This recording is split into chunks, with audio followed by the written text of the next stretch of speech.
Eu sou a Cidinha Baracate, professora de língua portuguesa há mais de 60 anos. E a minha ligação com as letras começou na infância. Minha mãe gostava bastante de declamar, e então a poesia esteve comigo desde sempre.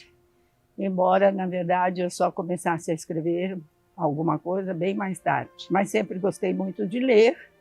E a minha entrada na academia se deu em 1999, graças aos empenhos da professora Odete Costa Bodstein, que na época achou que eu escrevia relativamente bem, o suficiente para fazer parte da academia. E então eu concorri com um livrinho, que aliás é o meu único, e até hoje tenho a honra de pertencer a essa comunidade que me deu muitas alegrias e da qual eu já fui, inclusive, presidente. Em 1980, eu montei na cidade um centro de estudos da língua portuguesa, chamado Centro de Comunicação Cidinha Baracate, que até hoje funciona com os cursos de língua portuguesa, redação, gramática, literatura, oratória. Eu sempre tive realmente um envolvimento muito grande com a literatura. E fazer parte deste grupo aqui, falar um pouco da Semana de Arte Moderna, é uma grande honra. E, na verdade, nós estamos aí há 100 anos desse evento, que deu uma chacoalhada nos cânones até então seguidos pelos escritores, e fez com que houvesse realmente uma transformação bastante grande na forma como as pessoas passaram a escrever, deixando um pouco de lado o ranço das fórmulas prontas e todo o eruditismo que fazia parte dos escritos literários, e buscando uma literatura mais próxima do povo, mais próxima dos hábitos e costumes da cultura realmente brasileira, inclusive com influência de muitos movimentos de vanguarda que na época estavam aparecendo bastante no mundo e que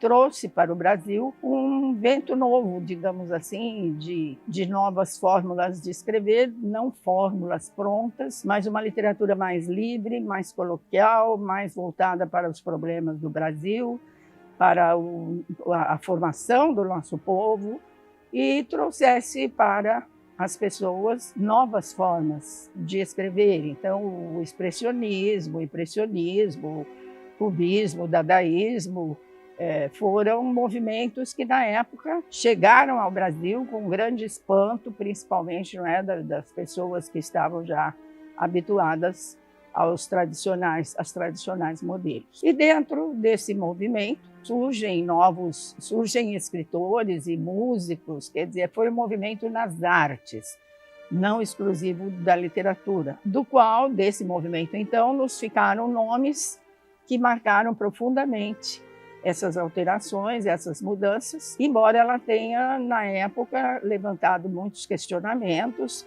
e como tudo que é novo, trouxe um movimento de espanto, de recusa até, mas acabou se solidificando e permanecendo com o nome de modernismo. Desse primeiro movimento e dessa semana, fez parte Mário Raul de Moraes Andrade, sobre o qual eu falo um pouquinho. Mário de Andrade foi poeta, contista, romancista, crítico literário, e se dedicou profundamente às pesquisas sobre música e folclore. Percorreu e buscou, dentro do próprio país, os elementos básicos dos seus textos, principalmente do seu livro mais conhecido, mais famoso, que é Macunaíma, que traz bem uma forma de ser, segundo algumas análises, do povo brasileiro. E Mário de Andrade nasceu em São Paulo, morreu em São Paulo, e embora tenha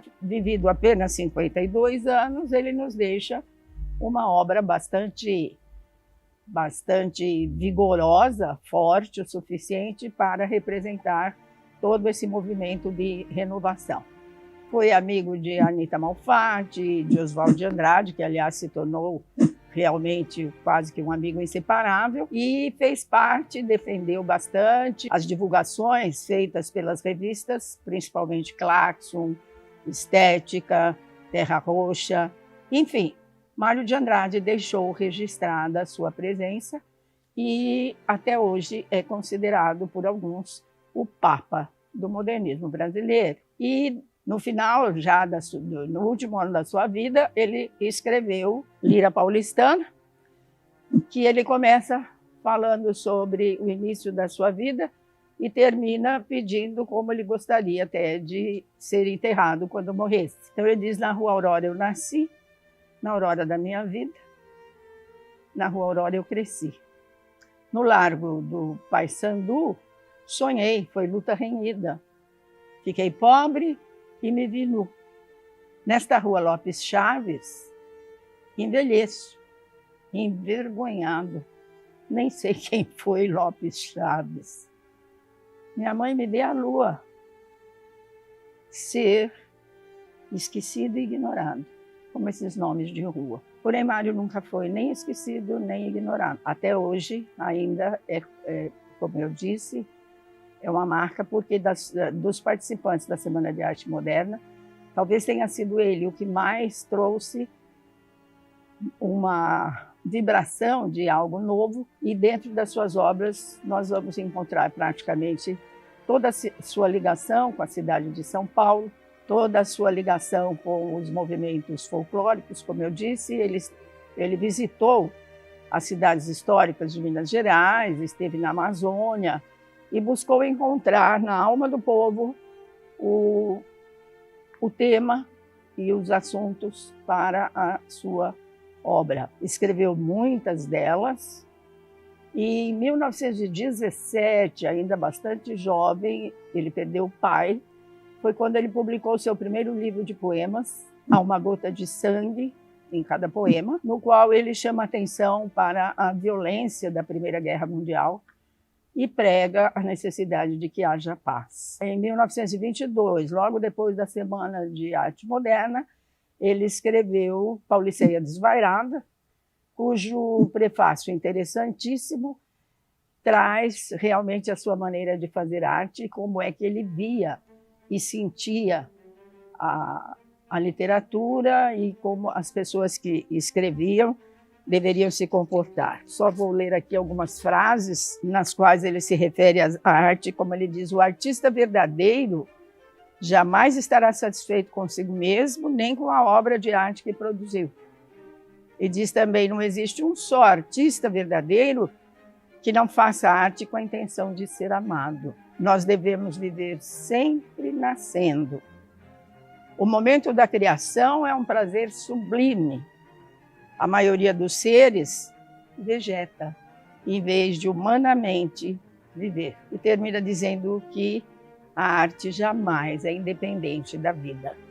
Então, assim como escreveu, viveu Mário de Andrade, ligada às nossas tradições e muito, mas muito mesmo brasileiro. Escreveu também romances como A Escrava que Não é Isaura, Amar, Verbo Intransitivo, escreveu contos no livro Contos Novos. Então nos deixou uma obra muito rica e parece que por ter feito tantas mudanças realmente até meio radicais na forma de escrever, utilizando uma linguagem mais coloquial e buscando se libertar daqueles cânones, principalmente daquilo que o parnasianismo trazia quase como uma mordaça de como se escrever, tanto que foi declamado o poema do Manuel Bandeira, Os Sapos, que fazia uma evidente crítica ao parnasianismo. Então, houve realmente uma ruptura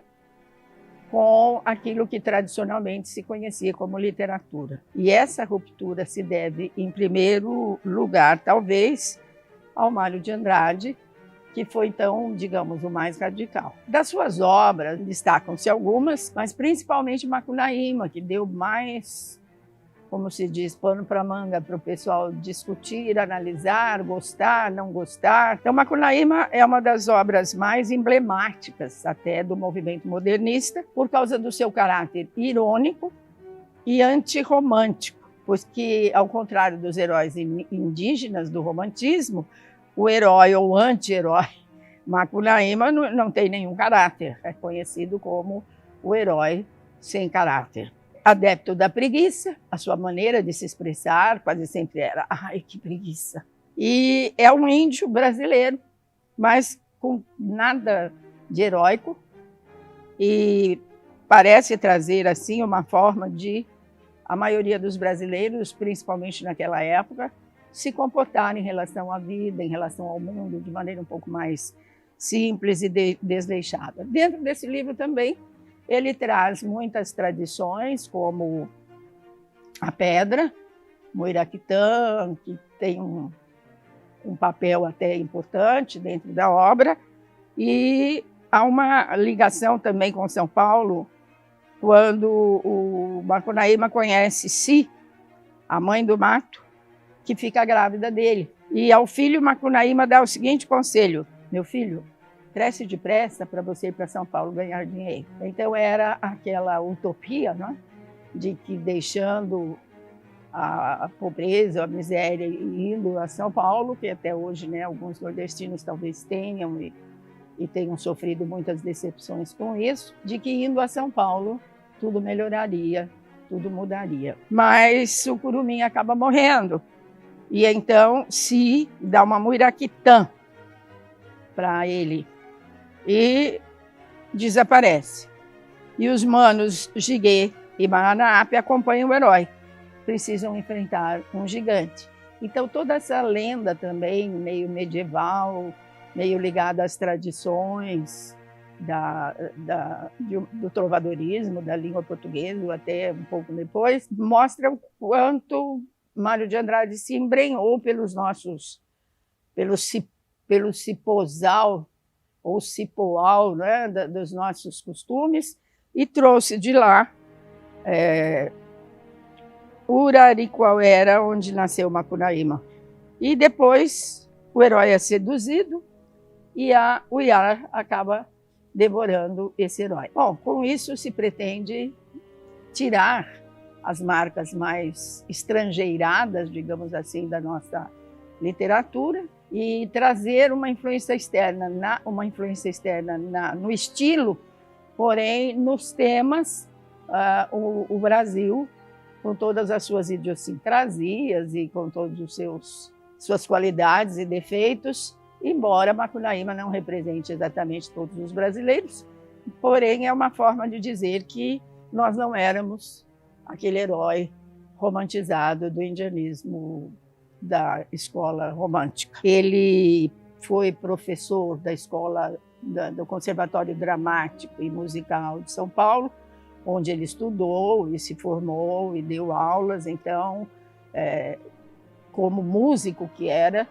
e um grande conhecedor realmente da língua. Quais as marcas da sua forma, digamos assim, de fazer literatura, não é? Que marcas ele deixou? Por exemplo, o anti-academicismo, características do modernismo, a libertação de moldes tradicionais, uma nacionalidade crítica, uma busca da identidade nacional, uma releitura dos símbolos da nossa nacionalidade, a valorização da linguagem coloquial. Quem lê Mário de Andrade percebe que ele se utiliza de termos da maneira como o nosso povo fala, né? O resgate do nosso folclore, os regionalismos, e sem deixar de fora uma crítica sociopolítica, porque ele também viveu a sua época, o seu contexto, enfrentou a ditadura de Vargas e houve problemas até, muitas vezes, com a sua forma de escrever.